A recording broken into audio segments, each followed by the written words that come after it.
Well, good afternoon or evening, whenever you're watching this, maybe even morning.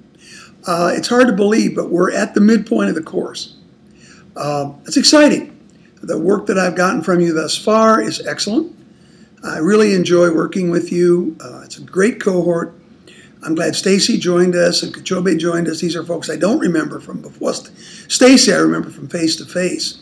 And it's a good group, and you work together well.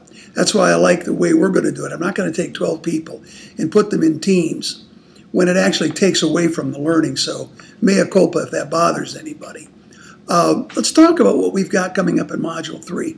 It is a topic that is of real interest to most of you. As I've been reading your interaction with each other on the discussion board and your presentations from the student services point of view, from the technology point of view, from the career development point of view, and from instruction. I find a lot of people interested in developmental ed, and that's good because it is one of our major challenges.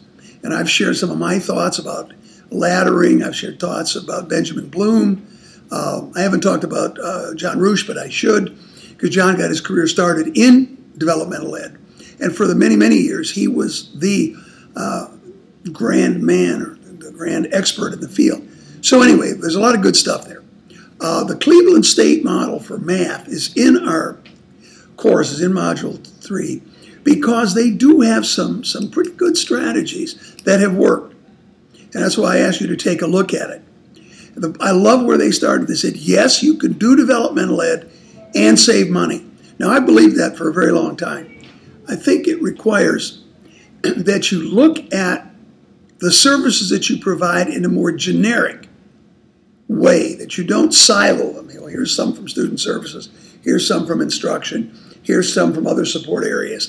Siloing is dangerous. If you create a gestalt, the whole becomes greater than the sum of its parts. You remember 10th grade geometry. So I think that's a very, very good point. Excuse me, I'm going to have to shut this off. Doesn't bother me, but I'm not going to spend your time looking at the phone. So to make a long story short, take a look at the last slide. They raised some interesting points on that slide. And if you aren't too busy, I'd appreciate you just throwing something on the discussion board. I found it fascinating. Okay, the second set of slides is equally intriguing. As you know by now, Dr. GK is a board member of Baltimore City Community College, and that has been of great assistance to those of us in the program because the only way you really understand what it means to be a board member is to be a board member. I have worked with and for board members. I've been a board member on non-governmental organizations, NGO groups, and still am. But it's not the same. Not the same. She's sharing a lot with us, and we're creating an awful lot of models based on what works and what doesn't work. She's also been to the American Association, or they call themselves the Association of Community College Trustees, ACCT, and she's bringing that good data back. I'm hoping she'll be able to go to the ACCT conference, which comes up, I think it'll be in the late fall or early spring, late fall of 12, early spring of 13. There is some dialogue in those slides about a leadership network, which is what we're about. I recommend that to you. I think if you talk about where that group is headed, I think they understand the right direction, and it's worth a few minutes of your time to reflect on what they say. The other thing that I like is on slide 15. Actually, it's 15 and 16 together. They raise questions. One has to do is, why do we do this? And the other is, what's the role of the board? And believe me, if you work in a community college, you know that's a dicey area. Too often, boards tend to think that they are the college, and you get micromanagement. None of us are very interested in that. Okay, if you look at some of the other things, she's not asking you to do a great deal in this module. Now, this is I'm the implementer, facilitator, if you will, of a module that GK put together, and I have no problem with that because the woman is very, very well schooled in what she's doing. But one of the things that I did do with you, and I think it will be helpful in this module, I sent you the Community College Review is a solid source of data in our business. So I sent you a listing. Ms. Chen that did this, I think, did an excellent job. She broadens out some of the trends that we're not going to look at.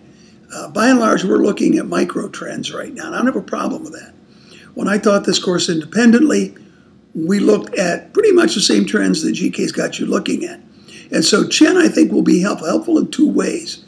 First of all, she will be helpful in some of the stuff that you have to do, some of the writings and the discussion board responses that you need to do.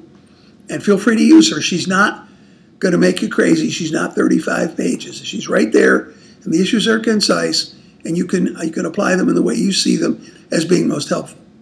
The second thing, and I keep saying this because we're coming up to it, with the second cohort that I worked with when I joined the Morgan staff, they're getting ready for comps.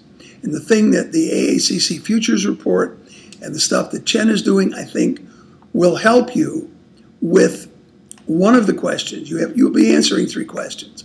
One will deal with the community college system in the United States and the direction the movement is going. And I think those 2 reports will be extremely useful. The folks on whose committee I'm serving, just as you were sent these materials, so were they. And I think that's important. The other thing I want to talk about a little bit, I probably won't bore you for the full 10 minutes tonight, but the other thing I want to talk about is look for a minute at Module 5. Because Module 5 is a very fine concluding module. You don't have to do any research directly. What you have to do is what one of my most favorite educators, Stephen Brookfield. Many of you have heard me talk about Dr. Brookfield. I took every seminar I could find when he was on the East Coast. He was a tenured professor at Columbia and moved on to a small liberal arts school in Minnesota because he's a dedicated, committed teacher, and his model, frankly, is better suited for working with undergraduates, so that's what he's doing. Of course, it helps that he has an endowed chair at that school in Minneapolis. But one of the things that he talked about was reflection. He said we don't do enough of it. He's an Aristotelian in his thinking. So I want you to look now at what Dr. GK has phrased for us in Module 5, so that as you move toward it, you'll already begin to say, okay, what am I going to reflect on? And how am I going to phrase, or if you will, focus the request in Module 5, because that's worth about 25% of the points for the course. But I think you have a great opportunity. I think you're sharing very well. I think you have some people with unique and special expertise that you can draw together. And as I've always maintained about Cohort 24, it's a very, very good cohort. And I'm glad Stacy's with you. I worked with her face-to-face when her job had her in this area.